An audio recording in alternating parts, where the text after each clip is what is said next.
All right, welcome to Halitics. I'm Hal Ginsberg. So glad to be talking today. It is a Tuesday. We've got Arlen Grossman with us. It's an Arlen Tuesday. Arlen, how are you today? I'm pretty good. The weather looks really nice out there. I was going to tell you a little bit minor thing that I thought it might be interesting. A friend of mine suddenly became interested in Caitlin Clark and the Indiana Fever, and then they got me interested, and I started following them. And they've had an incredible year where they've had nothing but injuries all year, and yet they're within one game of actually getting into the WNBA finals. So anyway, it's been a lot of fun for me to see that, and especially with everything that's going on in Washington, I like to see some good news. Well, it is a distraction. I have not, to be honest with you, there's been a lot of drama in the WNBA this year. I have not watched any games. I haven't watched any. It doesn't appeal to me for whatever reason, but that's great. Is this your first kind of time dipping your toe in the waters of women's basketball, or have you been a fan in the past? I'm only doing it because I have a good friend who really is into that. And he's never been into anything with sports, but all of a sudden he decided he liked Caitlin Clark and he liked the Fever. And so he's real excited about it. So I became interested. Did she ever come back from the injury? She had been quite beaten up throughout the season, but she didn't return. Is that right? She did not return. She didn't play hardly at all this year, but she's there always on the bench supporting the team. And they have some kind of cohesion, some kind of, the team just manages to get together and, as a team, just get better and better, even though they don't really have the players that you'd think they would need to be there. Well, she was one of the top players in the league until she was injured. I don't know whether it was April. She had been quite brutal, hit quite a bit. I mean, if you watch some of the videos, I didn't really follow it, but from what I understand, again, opposing players were really taking their licks at her, and she's physically a little slighter, I think, than some of the other women. So her injury wasn't a big surprise. The league really needs to protect her if they want to, increase popularity, I think. Yeah, she was responsible for a big jump in popularity for the WNBA. The television ratings and everything have gone way up because of the way she played last year when she was a rookie and was expected to be playing this year, but that didn't turn out to happen. So we'll get into the topics of the day. I did use, by the way, Arlen recommended this video of Bernie and Zohran. At first, I was kind of skeptical about using it because, I've covered Zohran, did a live talking about Zohran yesterday and the fact that Eric Adams dropped out.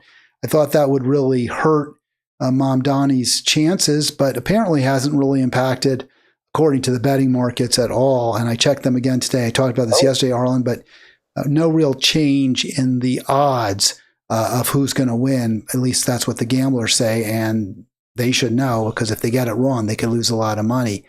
I thought this was an interesting video. We've got a few clips, but real quick, and we'll get to Gaza in a moment, but I used Alpha and Omega, beginning and the end. Do you think Zohran can be the beginning of a democratic renaissance?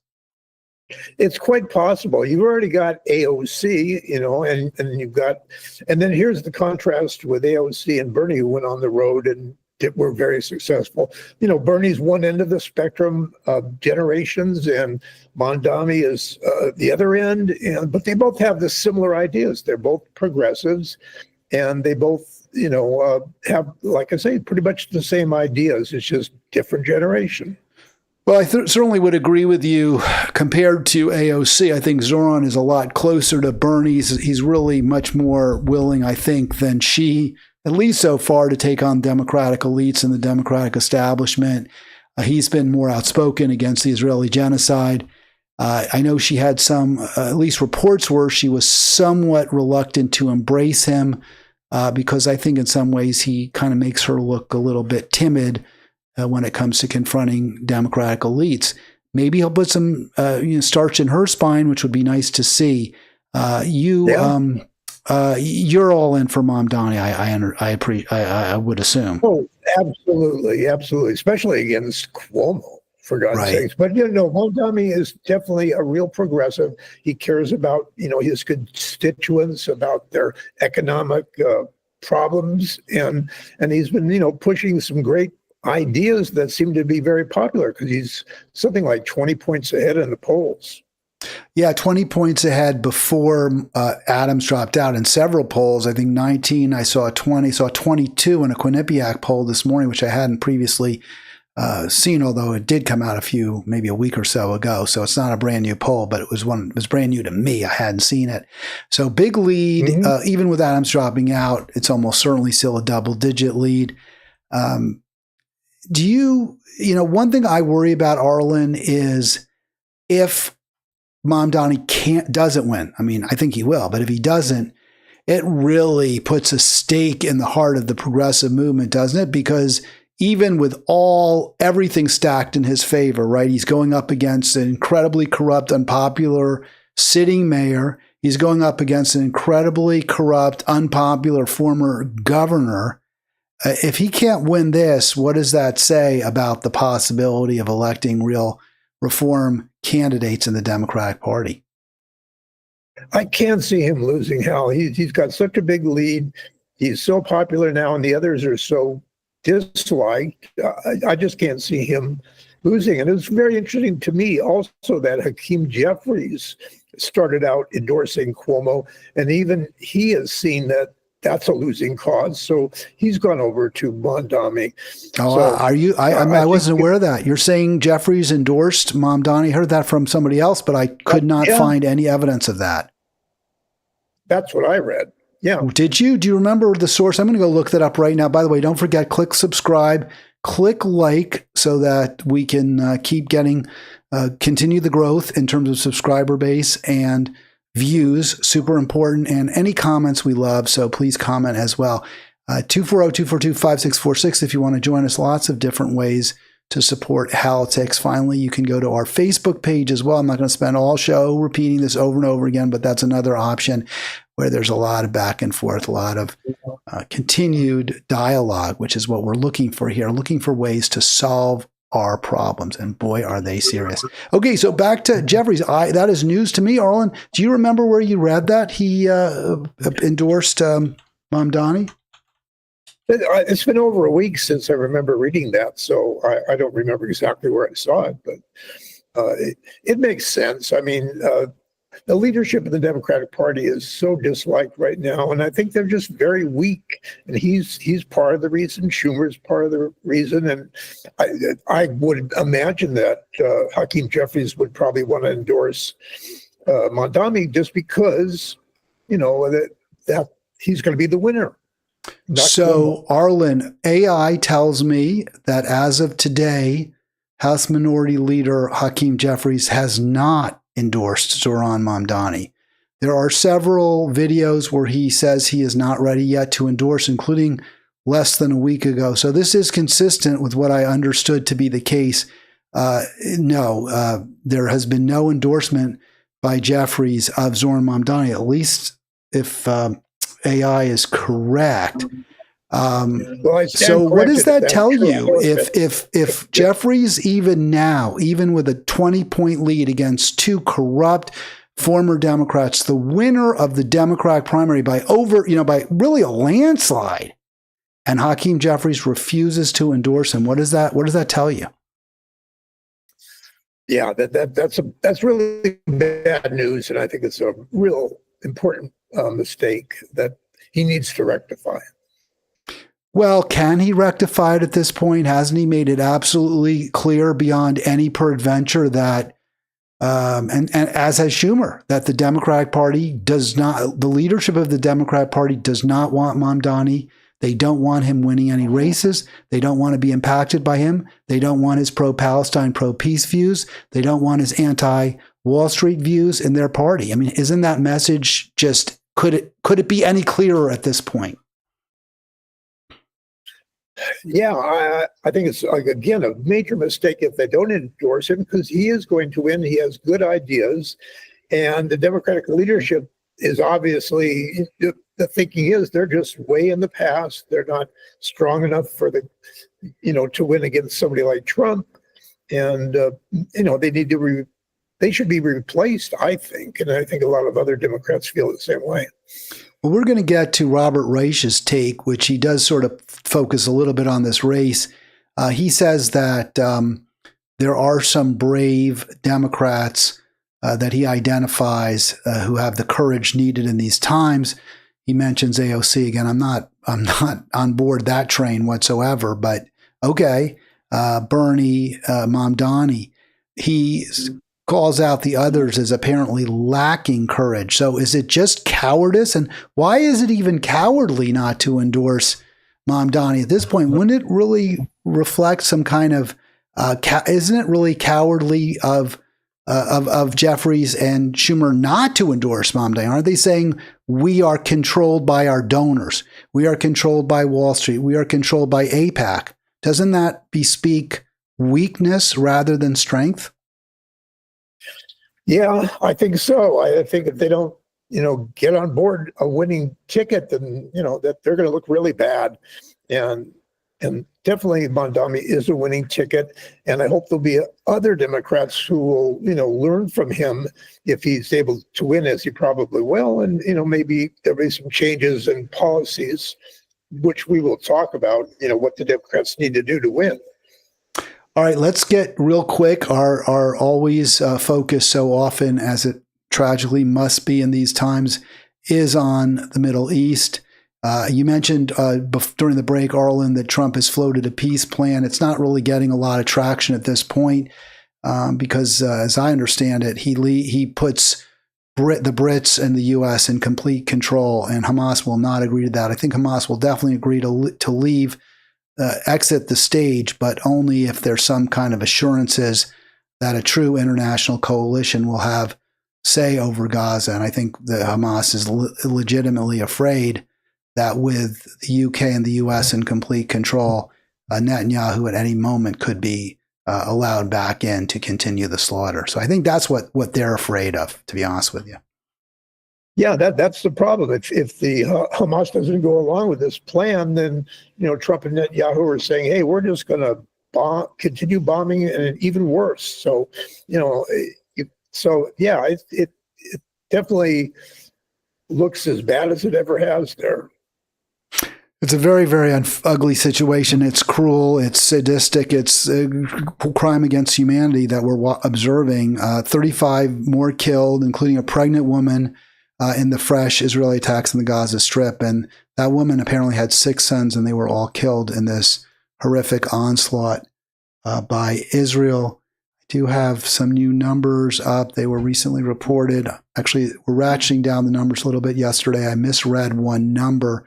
So it's actually at 66,090. That's certainly obscenely high number, of course, of dead. The great majority are civilians, which Arlen, in most wars, the civilian count is not nearly as great a percentage of the total death count as in this one. The U.S. and Iraq, as bad as that war was, our army did really go out of its way not to kill civilians. We did torture people. It was horrible, but it wasn't as bad as this. Even the Germans on the Western Front didn't just mow down civilians the way Israel is in Gaza. Well, another thing that's interesting is I've seen some opinion polls. There's been a major shift among Americans in no longer endorsing giving so much aid and weaponry to Israel. Especially young people, they just don't understand what's going on. They don't see why Israel is doing what it's doing, and they're not favorable anymore to Israel like we always, what we're used to. Well, let's play, you know what, Arlen, that's a perfect segue into this clip from the interview or the discussion really with the two mayors, former mayor of Burlington, Bernie Sanders, and aspiring mayor, right? He's not mayor yet, aspiring mayor of New York City, Zohran Mamdani. Here we go. The country. So what I can tell you, having been all over this country, is that the American people do not want to continue to spend billions of dollars supporting Netanyahu's extremist government, which is wreaking havoc and destruction on the Palestinian people. You have a right to speak out on those issues. I think you do. And I think when you do, you are reflecting the views of the vast majority of the people in this city. All right. So that's exactly what you were just saying, Arlen. I've asked you this question before, but I'm going to ask it again. What is preventing the Democratic Party from being a party and saying our voters, just like you heard Bernie say, the vast majority of Democrats and a majority of all Americans want us to stop financing the slaughter? So what character traits in Chuck Schumer and Hakeem Jeffries cause them to buck the will of their own voters in order to continue this murderous pogrom through Gaza? Or at least to continue supporting. I mean, at this point, they can't stop it, right? I mean, that was something that could have been done by Democrats under Biden, Harris, but they still support it. What is are they sociopaths? What's the matter with those two Democratic leaders? Having a certain position, and they don't feel like they're probably afraid of changing it. They think it might cause harm within the party, but they're wrong. They should be having a whole new policy when it comes to being in regards to Israel and Hamas. Is it just corruption? Is it just the AIPAC money and the money from Wall Street and big donors, or is something else at play here? Well, certainly the money is a factor. There's a lot of big donations that come from pro-Israeli groups, and so that they would risk losing that. But oh, Arlen, the connection is not great. We're losing Arlen a little bit. It's a little bit sketchy, unfortunately, but keep going. We got you back.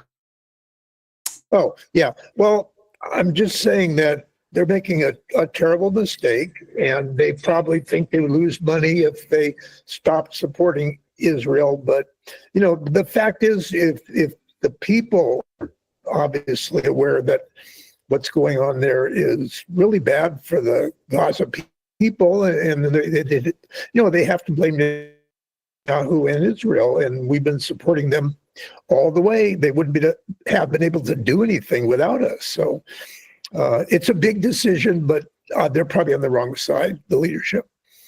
Yeah, they're definitely on the wrong side. All right, more from this interview. I appreciate your commending this to my attention, Arlen, because I really had kind of glossed over it, but there are some valuable snippets, and I thought that was a good one where Bernie talks about the will of the Democratic voters in diametric opposition to the leadership of the party. Here he talks about taxing the billionaire class. The application of all of these ideas could transform the lives of working people. Absolutely. The people of Burlington said very clearly that they want to do away with the regressive and unfair property tax, and they want some basic alternatives. One of the things that really struck me also about what you ran on was taking on a broken property tax system. Can you share a little bit more about what motivated you to pick that and how you see that as... By the way, I want to just stop it here because Bernie, and I've heard this before, but I kind of was a little skeptical that Bernie is, in really fine fettle, right? Like he hasn't lost more than a step. He's definitely lost a step, but he hasn't lost the way Biden did, pretty much his mind. By the end, Biden was really demented. It is kind of amazing. Bernie, I think, is he older than Biden or the same, somewhere very similar in age? He's still pretty sharp. I got to give it to him. Yeah, I haven't seen any problem with slippage, his, thinking and speaking. But I think, he obviously looks older, but hey, that's just inevitable.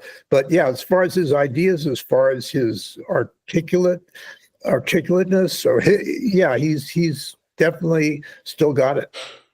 Yeah, it's true. I have my real disappointment. I view him with great dissatisfaction because I wanted him to lead lead us away from the Democratic Party. He was one of the very few people, I think, who had ever had the power to do that, the influence to do it, and he chose not to.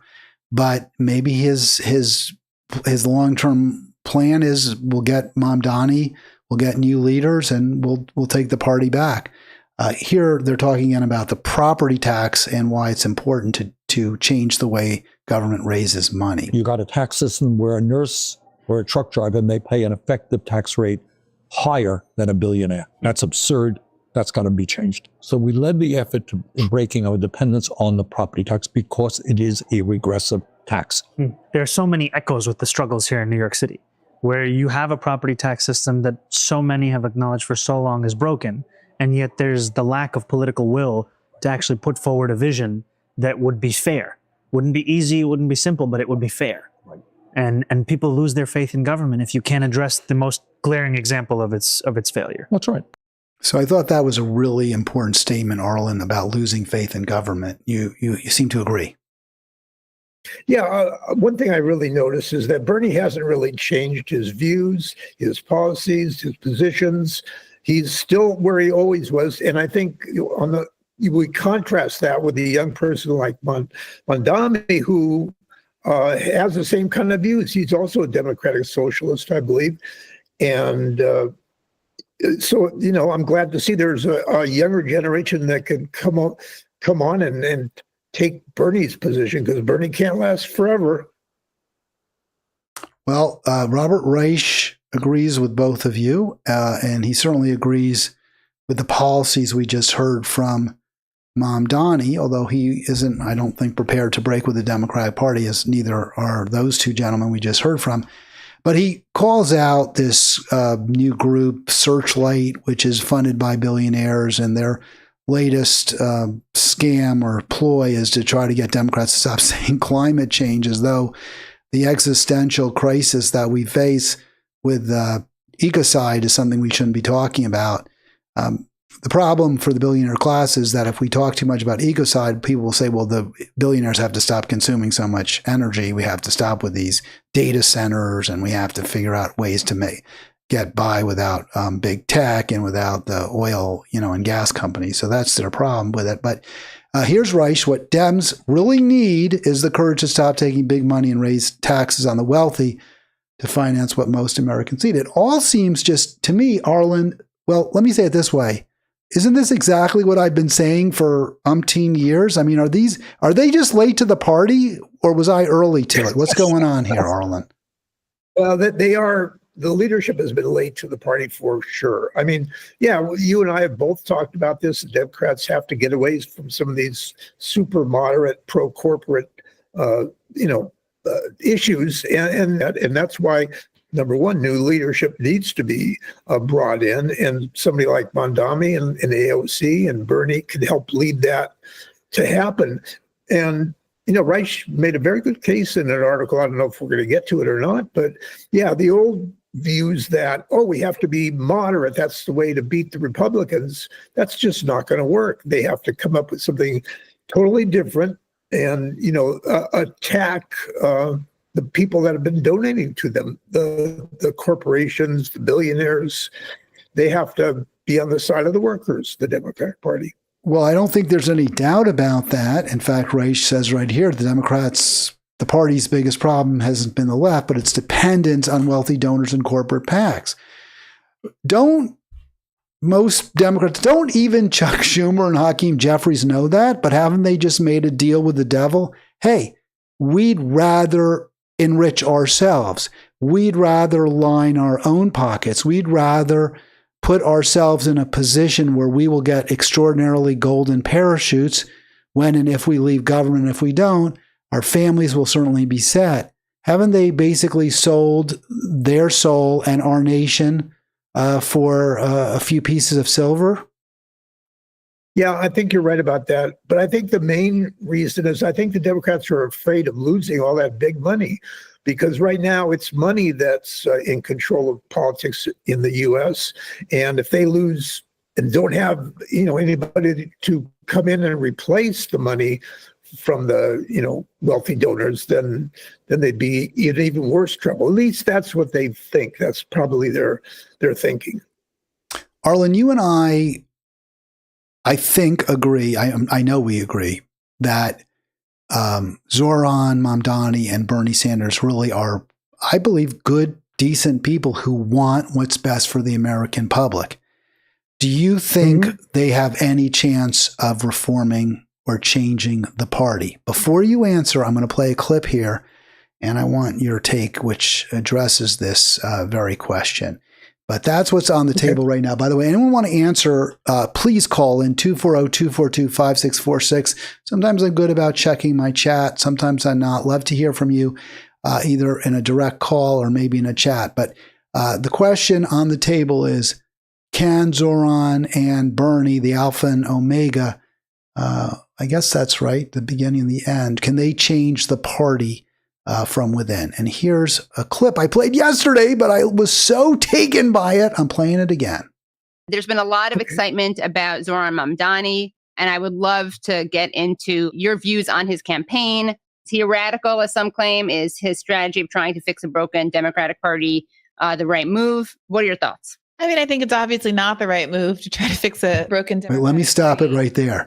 So immediately, I think it's obviously not the right move. Does that surprise? I mean, do you get that? I mean, I guess Brianna Joy Gray would rather that Zohran run as an independent. Yeah, the Democrats are very cautious, but if ever there was a time to change, this is absolutely the time to do it, because Democrats lost the election. They don't have any power now. They have to make some important changes, some real changes, or they're just going to be swept away entirely. Their favorability ratings are very low, and unless they change and start, talking about doing things for the working class and taxing the rich and all that, if they don't do that, they're just going to go even farther in the wrong direction. Well, Brianna Joy Gray is saying that's not going to happen. She's saying she certainly would love it if that happened, but she's saying no, they're not. She's very far to the left. So she would like to see a changed party. She just doesn't believe it's going to happen. Let me play a little bit more. I don't think you're a bad person for believing it's possible. I think it is sort of naive at this stage in the game.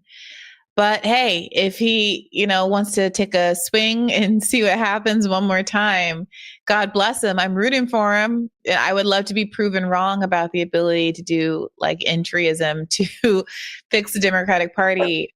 All right, so you can hear the resignation in her voice. I mean, she's basically just given up on the party entirely.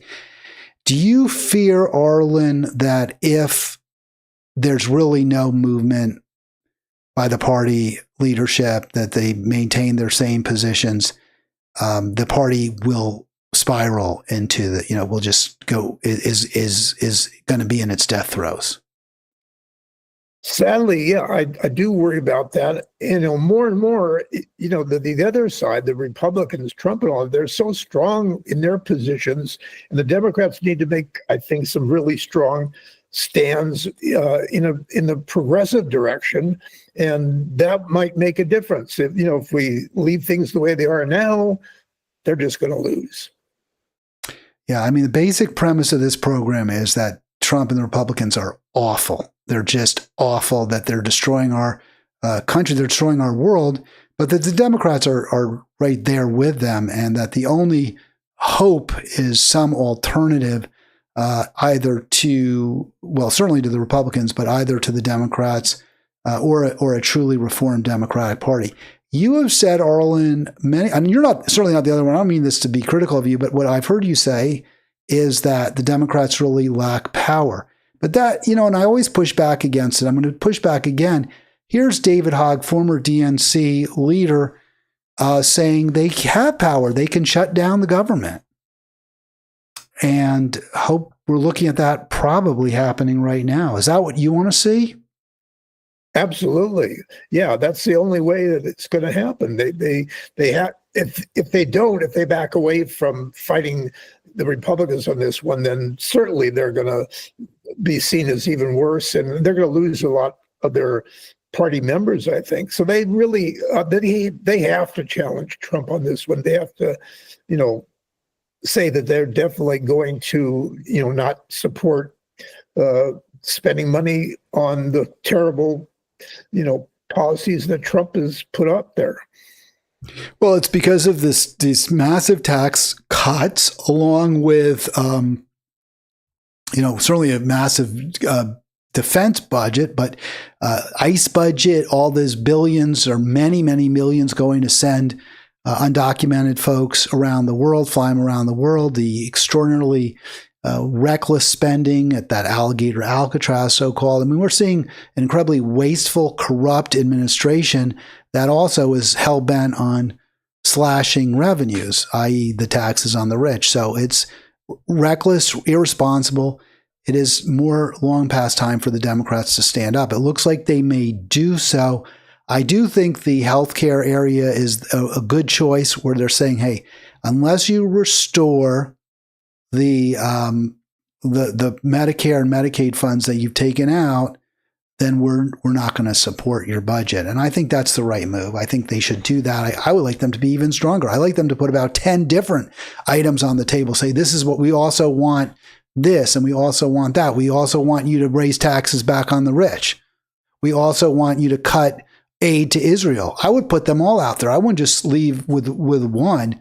But if you're going to lead with one, this isn't a bad one. Yeah, give your wish list. Say you're doing it for the American public. Is this power? Because do you see this as an area where Democrats really do have leverage, or is it just going to wind up with another fold? Yeah, I think this is the only way they're going to have any leverage, because nobody's going to pay attention to them, seeing as they have no power, unless they, take on this plan to shut down the government. And, it's brilliant, like you say, that they're using healthcare to show the contrast between the Republicans and the Democrats. This is an area that the American people understand, and I think the American people will support the Democrats on this. And this will probably, I think, hurt the Republicans if the Democrats hold firm.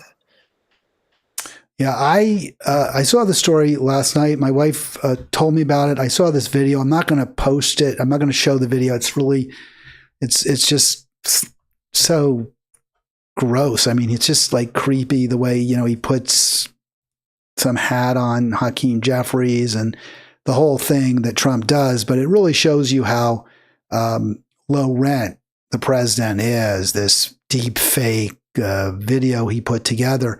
Do you think, what's Trump's goal there? Is his goal to provoke Jeffries and Schumer into shutting down the government? Is his goal to scare them into not doing it? I mean, what do you think? Do you think he has any goal at all, just to try to embarrass his political opponents? A lot of the time, I don't think Trump really knows what he's doing. He just goes back and forth, and it takes different positions. And I don't know what he's trying to do here, but I'll tell you one thing. Somebody who's kind of imitating him in a way is Gavin Newsom. Gavin Newsom is coming up with some of these kind of things, and I think people are paying attention somewhat. And right now, Newsom's got a pretty good lead, I think, in the polls for who's on top for the Democratic nomination. That's interesting. The latest poll that I saw, and I did talk about this yesterday, had Kamala in the lead and then Newsom a strong second. So maybe Newsom, maybe it depends on the poll you're looking at, but at least the power of having been vice president in people's minds is still strong for many voters. But I think Newsom would be a much stronger general election candidate for sure than Harris. I mean, the Democrats, if they nominate Harris, they're going to lose for sure. Yeah. No, I think the poll I saw definitely had Newsom in the lead. And I think if he continues to do what he's been doing, and he's such a strong candidate, I think he's the logical Democrat to run against Trump in 2028. He's got a lot going for him. Yeah. I mean, I think where you and I part ways is that, well, I agree with you that Newsom would be a stronger Democratic candidate. I just care about policy. I want to know what he's going to do about Israel. Is he going to stop funding Israel, or isn't he? Is he going to fight tooth and nail for Medicare for all, or isn't he? Is he going to raise taxes on the wealthy, or isn't he? So all the memes and all that are all well and good. For me, But what I care about is policy. So it's not as, Well, you really, but I get where you're coming from. I think you're where most Democrats are. They just want to win. They don't care who it is. They don't care who wins. They don't care how bad they are, how awful their record is. I think a lot of Democrats would be like, hey, if Chuck Schumer and Hakeem Jeffries, if the tag team of Schumer and Jeffries can beat whoever the Republicans are, I'm good with that. I'm not. That's not how I am. I only want candidates who I would vote, who I believe in, who are on the side of the American people. And I don't think Gavin is. Absolutely. Yeah, no, I agree with you. I think it'd be terrible if the, Democrats, decided to go with what they've done before, because obviously it didn't work before and it won't work again. So they've got to certainly make some changes. And I think there is some movement in the proper direction. And as far as what Newsom, Fred. Fred. As far as, I'm sorry. As far as Newsom, oh shit. What was that? I'm gonna. Should we? I don't know how to. We'll give Arlen a break here. I'm gonna take you off, Arlen. Just get your stuff together. Okay, now. We're excited to have Arlen with us, but I just took him off for just a moment. We'll get him right back as he's dealing with his phone. We're talking about potential Democrats in 28, and also the response of the party to the blooming budget shutdown, closeout, and Trump's attacks. So, Arlen, I got you back here. You know what I want them? I want Schumer and Jeffries to come forward and say, yeah, because in response to Trump's trolling them, I know we see this so differently. This is an area where I want them to come forward and say, yeah, we get it. Our brand is in the toilet. We don't have your trust. We've got to work super hard to get it. Yeah, we have. Trump talks about their trans BS, only he doesn't use BS. He uses the actual words. I'd say, we get it. We've tried to divide you by identity rather than fight for poor, struggling, working people. But that's exactly what Trump has done too. He hasn't kept his promises to you. He hasn't provided you with health care. He hasn't brought good jobs back to this country. Give us another chance and we will do it. That's what I want to hear them say. I want to hear them say that they're resigning and putting forward some new leadership that's really progressive and change some of those policies. That's what they really need to do. Then they might actually have a chance in 28. Yeah, that's even better. That's an even better answer. Do you see the shutdown happening? And as the Washington Post seems to think it will, Trump's deep fake AI thing is only going to make it more likely. Because at this point, I think if Jeffries and Schumer cave at this point, aren't they going to look, isn't that going to just look awful after they were trolled and mocked by Trump? Yeah, that would lose a lot of Democrats. A lot of Democrats are still mad that they didn't do that, a few months ago when they had a chance. And now they're almost forced to do it. If they don't, they're going to lose a lot of people in their party. And that's not going to be good. So definitely there will be a shutdown. I'm hoping that, as is often the case, the party in power, the Republicans would be the ones that'll get hurt the most. But the Democrats definitely need to be much, much stronger and, just never back down from that position. Yeah, they need to be very disciplined in their messaging. I agree with you, and I wouldn't cave. I would not fold. I don't care how long it lasts. Here you go. Senate is expected to vote Tuesday on extending funding. That's 11:25 a.m. We went live at 2, but I think there had been no update since. So I'm assuming that is still the news. At least it was as of 2 p.m. Shutdown set to begin overnight, and the Washington Post is not optimistic. I like the way the Washington Post covered this, by the way, Arlen. I thought they did a surprisingly good job setting it all out. So I'm just going to go through real quick for folks who may or may not be completely conversant. It kind of jibes with what we were already saying. But here you go. Republicans have proposed keeping the government funded at current levels. Democrats are saying, no, we need you to rescind some of those cuts in Medicare and Medicaid. Trump has said absolutely not. They've rejected it. So has Mike Johnson. Well, then let's duke it out. Let's see what happens. Now, this is interesting. Trump's threat, well, if you don't give me what I want, I'm going to fire federal workers. Arlen, he's been firing federal workers for the past 9 months. What kind of a threat is this? I'm going to keep doing exactly what I've been doing since I took office. And you may have noticed, too, that they're starting to hire back a lot of people, realizing that they can't have a functioning government with the people that they've already fired. So, that's one issue there. But I think I don't think Trump will back down. I don't think the Democrats will back down. So we will have this shutdown, and we'll see how it goes. Yeah, no, at this point, I don't think Republicans are going to back down, but in the end, if the Democrats maintain ranks and are disciplined, I do think the Democrats win this, because the cuts that are the deep cuts in the budget to healthcare are actually not at all popular. And some Republicans, not all, but some Republicans were not happy with them at the time and pushed back against them. And because it'll hurt their constituents, and I don't think they care about their constituents, but they care about winning elections, and that could make them less popular. They also heard about it at their town halls over the summer. So this could be an area where the Democrats really do have some leverage. I like the way the Post put this in. The president added falsely that Dem lawmakers are trying to force the government to take care of undocumented immigrants. That's in his tweet, or AI fake, or whatever it is. And they just say that's just completely false. There's no healthcare money for undocumented people. There should be, but there isn't. Well, yeah, definitely. There's been a lot of misinformation going out there, but this is a great cause for the Democrats. People do really care about, the possibility of losing their Medicare and their medical coverage, health insurance, and all that. So if they stick with that, I think it'll be beneficial to the Democratic Party, and it will hurt the Republican Party. Yeah, absolutely.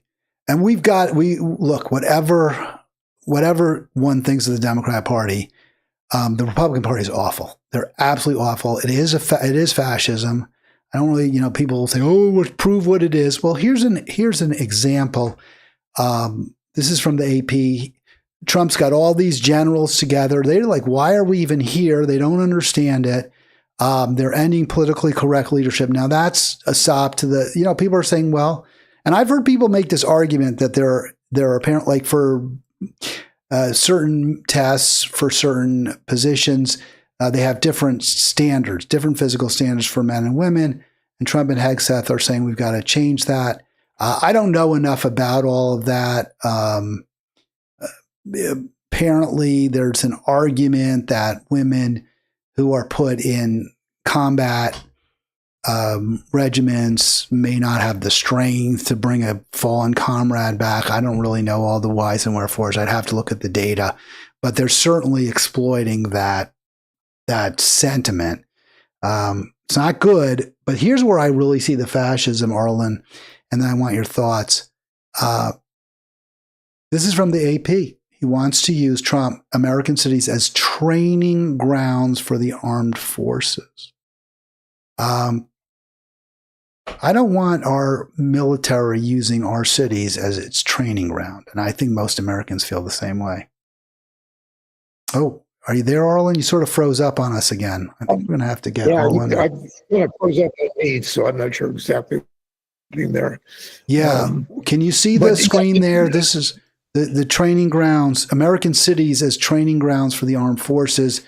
That violates the Posse Comitatus Act, which Tom Hartman never fails to discuss. So that's one thing. It's fascism. American military in our streets, that's fascism. Oh, we lost Arlen again. Arlen's,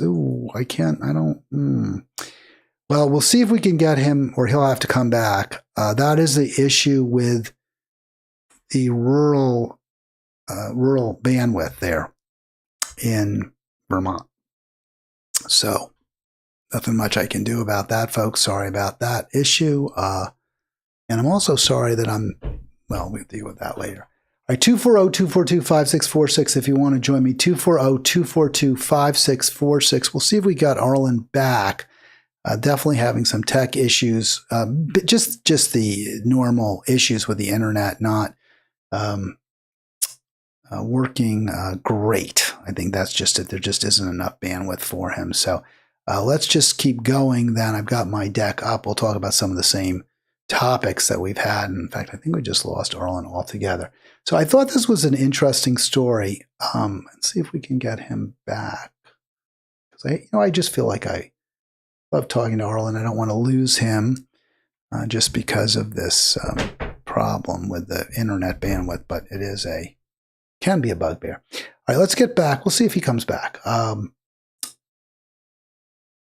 So I thought this was very interesting. I don't know if I was going to definitely discuss it with Arlen, but why there won't be a Charlie Kirk of the left. And this is from your New York Times. I thought it was very interesting because there could be a Charlie Kirk of the left, but there won't be. But why? Why won't there be one? And what Ryan Burgi and John Guida, I'm not sure how he pronounces his name, give as the reason, I think is false. I don't accept their argument. I don't accept their rationale. They say that Kirk was he was an evangelist. He was a Christian, a fundamentalist, and he was appealing to the right using overtly Christian language and buzzwords, and that this is something that Democrats simply don't have available to them, or the left doesn't have available to them, this type of sort of universally understood language among their supporters. Well, I reject that because there are plenty of more religious Democrats. And not only that, there are plenty of non-religious Republicans and conservatives. So, the left tends to be more atheist, more agnostic. I'm a skeptic myself. I don't call myself an atheist, but I'm certainly very skeptical of the existence of some sort of higher power, if you want to call it that. Here's what Gita and the other writers say. Is a Charlie Kirk of the left possible? I think not, for two reasons. One is that Kirk builds following by going to campuses and debating liberal young people. There's no corollary for someone on the left. I'll go through both and then I'll explain why I think they're both wrong. The second is a more symbolic reason. Kirk was a white Christian, two identities that make up a vast majority of the Republican base. There's no single individual who can do that on the left because it's much more racially and religiously diverse. All right, let's see if we've got...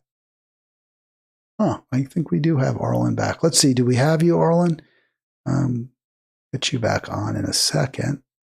No. Look at that, I guess he's gone. Like the buffalo. Oh, here we go. Someone wants to join. Admit. Are you there, Arlen? I see it says you've joined, but I don't see you. I think there's a problem with your video. Arlen, you there? He is not there. So I think we're just going to have to, well, it's unfortunate, but these things do happen. So I'm just going to end that call. We'll try to do Arlen another time, hopefully. We'll do him next week. Just that simple. Back to Kirk and the left. Could there be a leftist Charlie Kirk? And I just gave the reasons. Probably not. We have, the situation with the Christian right, and we also have the situation where there are these college campuses, and you wouldn't be able, apparently, to go to college campuses and debate conservative young people. I think there's truth to the first one. Let's start with the first one. If you were college campus, I mean, actually, I don't think there's truth to that, because there's always speakers on college campuses. When I was at college, we were always having liberal speakers who were talking about every single issue under the sun. But and there were debates with conservatives all the time. So you could do that. But I don't think that's, I mean, it's not going to excite people the way, I mean, you do have it. You absolutely have that. So I won't even argue that. I mean, that was part and parcel of my college experiences, were gay rights groups, reparations groups, and apartheid in South Africa groups. This was constant on our campus. So that is absolutely a liberal corollary to the Kirk phenomenon. In fact, the Kirk phenomenon was a response, right? A response to that. But the second issue, yeah, the white Christian issue, well, you wouldn't really have a religiosity, but there are articles of faith on the left that I believe are equally powerful as whatever Christian theology Charlie Kirk promoted.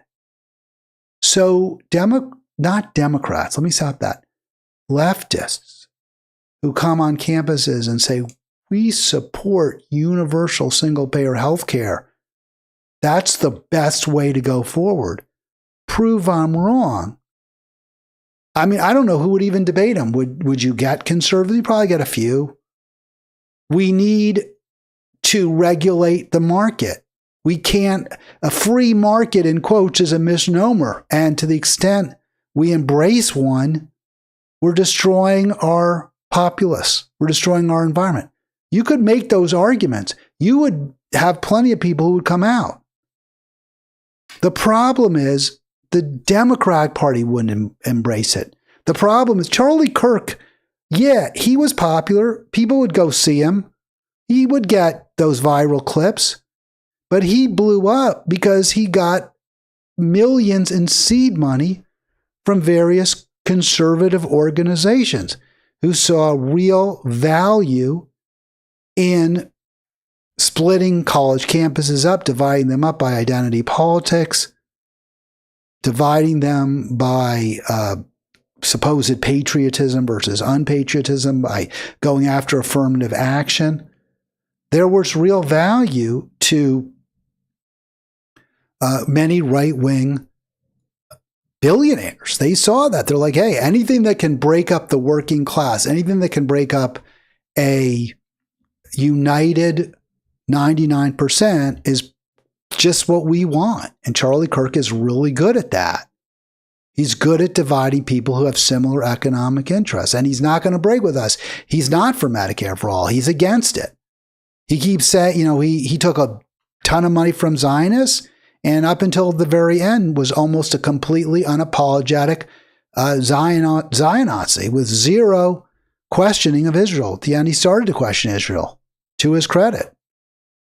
That was the best thing he ever did, my opinion, by far. A leftist who went on, leftist groups that came on board and said, hey, we've got to endorse. Look, Bernie Sanders did this. In 2016, Bernie Sanders went on college campuses and did this and was very successful. So if you embrace a true economic populist message, you can rally people. You can bring people together. The problem is who's going to fund that? That economic populist message is a existential threat to concentrated wealth and power. The whole idea behind economic populism is you return the wealth and power in the country you take it, you seize it from the few, and you return it to the many. Well, the few are the ones who have the money, and they don't want to give it up. They don't want to give up. They're the ones who have the power. They don't want to give it up. Charlie Kirk served their purposes. He was a very useful tool in the arsenal of the billionaire class. A leftist campus organizer would be a mortal threat to the billionaire class. And that's the real problem that leftists face when trying to organize campuses. They just don't have any institutional support. They won't have any institutional support. Look at Mamdani. No institutional support from even the New York Times. Forget about Wall Street. Forget about the millions of dollars worth of ads that Bill Ackman, the Zionist trader, whatever he is, I don't know, some sort of fund manager, whatever Ackman is, the millions and millions of dollars in ads he's funding to defeat Mamdani probably will fail. Looks like he'll fail. The New York Times won't endorse Mamdani. There's no appetite among any institutions to embrace genuine leftism, genuine economic populism. There's zero appetite. And so if you look at Charlie Kirk as an astroturf phenomenon, in other words, he seems to be a creature of the grassroots. He sort of sprung up from white middle class, white working class anxiety, white middle class college students, their anxieties about affirmative action, about losing whatever privileges and whatever security they might still have in America. And by the way, those anxieties are very real. The white working class, as all members of the working class, as in fact, as all members now of America's middle class, is very much losing whatever security it might have. Both the Democrats and now, and at a much faster and more destructive rate, the Republicans are seizing what economic security most Americans still have, except for the billionaire class. So those anxieties that Kirk exploited were very real and very legitimate and based on reality. He was funded because rather than and this is why I have such a huge problem with the guy. This is why I have a huge problem with the guy. Because he used his rhetorical gifts to divide people who united could have taken down this oligarchy, cockostocracy, plutocracy, you choose your word. Charlie Kirk could have been a force that brought together a diverse coalition of working people, and instead he chose to divide them. Now, I get he didn't support affirmative action. I have my issues with that DEI as well. I'm not saying he should have changed his position on those issues. I think what his position should have been is, hey, we can have our differences about affirmative action. We can have our differences on DEI, but can we all agree we need Medicare for all? Can we all agree we need to end the offshoring of jobs? Can we all agree that we shouldn't be sending billions and billions of dollars overseas for wars that only destabilize the planet? That's where I have a problem, because he used his rhetorical gifts to keep those terrible things going. That's the issue. But if you had a genuine left economic populist, they could absolutely unite campuses in support of the very policies I'm talking about. You don't think those white working class Republicans and middle class Republicans who went to Charlie Kirk event, you don't think they would have embraced a full-throated support for truly affordable, debt-free college education at state colleges and universities? Of course they would have. That's a hugely winning issue for young people. But it's a losing issue for Wall Street. It's a losing issue for the student loan usurers. And that's why you won't see, quote, Charlie Kirk of the left emerge. There's no profit in it for the billionaires. All right, we're just about through the hour, 240-242-5646. Very sorry we lost Arlen. I think Arlen always has a lot to contribute, and it's very disappointing that his internet struggled. We'll see if we can get something better for next week. Hopefully we can figure something out. I want to end the program. I do want to just reiterate. Now, look, I'm not quite... Do I think the Democrat Party can be reformed? No, I don't. I really and truly don't. I'm with Brianna Joy Gray there. I don't think this is... I think the leadership of that party is so corrupt. And don't forget, every congressional Democrat voted for Hakeem Jeffries to be their leader. So, the corruption is there, root and branch. So do I think this is a reformable party? No. But do I want to see Mamdani win? Absolutely. Here's what Hogg says. We'll leave with him. Guy drummed out of the Democratic Party. One example of something Democrats can do that's not a strong worded letter: do not save Republicans from the crisis they created. I understand people, the Democratic argument is, well, we lost the election. Elections have consequences. Republicans have completely betrayed their base.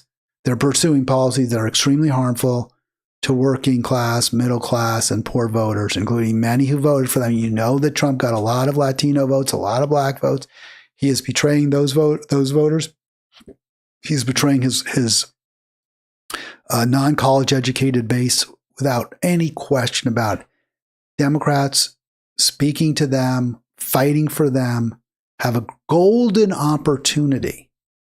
Are they going to blow it? Almost certainly. But, hey, we live in hope. We live in hope. That's going to do it for me today. I was going to talk a little bit about Haley Stevens and how Chuck Schumer supports her, a full-throated, full-fledged Zionist, to be the next senator from Michigan. They already have Alyssa Slotkin. I talked a little bit about this yesterday, but it's just one more example of this party's corruption, this party's tone deafness, its inability to figure out any way to win, or let me say it differently: its inability to want to win, its refusal to even want to win, if doing so will hurt its billionaire constituents. I'll be back tomorrow. Have a great afternoon. Thanks for being part of Halitics.